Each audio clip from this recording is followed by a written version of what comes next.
lakini hiyo hoja ilikuwa ni mashiko, lakini Mwalimu Nyerere naye pia alikuwa anaona aibu, hapa nitamteua nani? Unaona. Kwa hiyo yeye aliondoka kwa mwaka mzima kwenda kujenga chama. Mwaka mzima, mwaka 62 alikwenda kujenga chama, akarudi mwaka 63. Akamwachia Mzee Kawawa. Mzee Kawawa sasa ndio akaunda serikali. Na yule hakuona tabu. Kuna mzee mmoja sipika bado anaishi, alikuwa anaitwa Mzee Songa Mbele. Alikuwa anaendesha taxi. Anapaki Dar es Salaam pale karibu na bandarini. Bandari ya Azam, alikuwa anapaki taxi. Ni pale ndio. Siku moja Kawawa alimfuata akamwambia, "Oya, wewe kuanzia leo mkuu wa Pwani." Yule akuelewa. Kaambiwa habari hiyo lakini hakuelewa. Akamchukua yule. Akamwambia, "Kweli kamchukua akawa mkuu wa Pwani." Leo Pwani imemwegwa kidogo kwa Dar es Salaam. Yuko jamaa yangu Chalamila pale anaitwa Albert Chalamila. Sasa ungekuta lakini Chalamila kasoma. Alafu kwa mfano kulikuwa kuna vijana ambao walikuwa wakizunguka wanazunguka na ule msafara wa Mwalimu Nyerere na kina Mzee Kawawa wakati wanagombea uhuru. Waliwakumbuka wakawa vijana wao.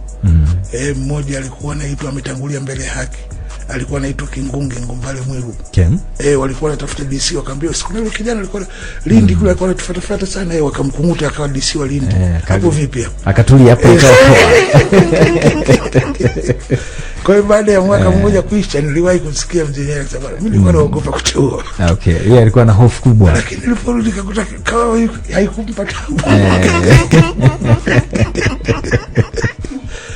Lakini Mzee Kawawa ametangulia mbele ya haki. Na leo tunatumia muda kidogo. Tunaongea mwenge, lakini tunaongea na historia ya nchi yetu. Kabisa ya. Washa mwenge wa uhuru mwaka 1983 katika mkoa wa Rukwa. Kwa mara ya kwanza tulipowasha mwenge, alikuja kuwasha mwenge hapa mkoa wa Rukwa. Akiwa waziri mkuu, akiwa katibu wa chama. Akiwa katibu wa chama. Yes.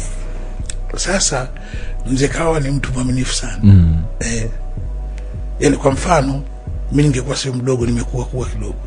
Alafu mzee anakwenda kujenga chama, badala ya kumwachia Mzee Kawawa nichana niachia mimi. Hapo pangetosha mtu wangu. Isingetosha. Umenipata? Nimekupata vizuri sana. Chama si bado kipo. Bado kipo. Huko serikali unakuja kufanya. Kijani tena kifuata. Ni kweli vizuri kabisa. Mwaminifu sana. Na kila wakati nilikuwa nikimuona, hasa wakati ule alikuwa umri wake ulikuwa mkubwa, alikuwa afya yake sio nzuri sana. Alikuwa kiniona, alikuwa ananipenda sana. Alikuwa anacheka sana, tunakaa tunacheka. Alafu Mama Maria alikuwa akiniona tu anambia, "Wewe huyu mjana umeondoka, ondoka." Mzee alikuwa anasikitika, alikuwa anamkumbusha hiyo kwamba wewe mzee mtu mwaminifu. Alafu mzee anasema, "Charege story ungekuwa kama mzee ingekuwa nini? Ingekuwa ngumu sana." Ingekuwa. Kwa hiyo ndio ule mwenge sasa walikuwa bado wanaukumbuka. 63 wakaunda sasa jamhuri, na mwaka 64 walianza kukimbiza ule mwenge. Kwa mara ya kwanza walipokimbiza mwenge mwaka 63, mwenge ule ulikimbia mikoa mitatu tu. Ulikimbia mkoa wa Pwani, mkoa wa Lindi huko na Zanzibar. Wale uliwashiwa huku ukazimewa kule. Lakini miaka inavyozidi kwenda, walianza sasa kuamua. Mwenge ulikuwa unakimbizwa na chama sasa. Waliamua mwenge kuwa wanaukimbiza kila mkoa. Lakini miaka ilivyokwenda waliona hapana, mwenge sasa huo unakwenda kila wilaya. Sasa hivi hapa tulipofikia ni kwamba kila mwaka ule mwenge ulikwenda halmashauri zote nchini. Kila mwaka hiyo. Ziko 100 na kitu. 195. Pamoja na Zanzibar. Kwa hiyo halmashauri zote mwenge ule sasa hivi unapita. Alafu mwaka nadhani 93 au 94 tulibadili katiba yetu iwe na mfumo wa vyama vingi. Kwa hiyo mwenge ulitungiwa sheria. Ukawa sasa hautakuwa unakimbizwa na chama tena. Utakuwa ni tunu ya taifa na utakuwa unakimbizwa na serikali. Kwa ule mwenge uko kwa mujibu wa sheria.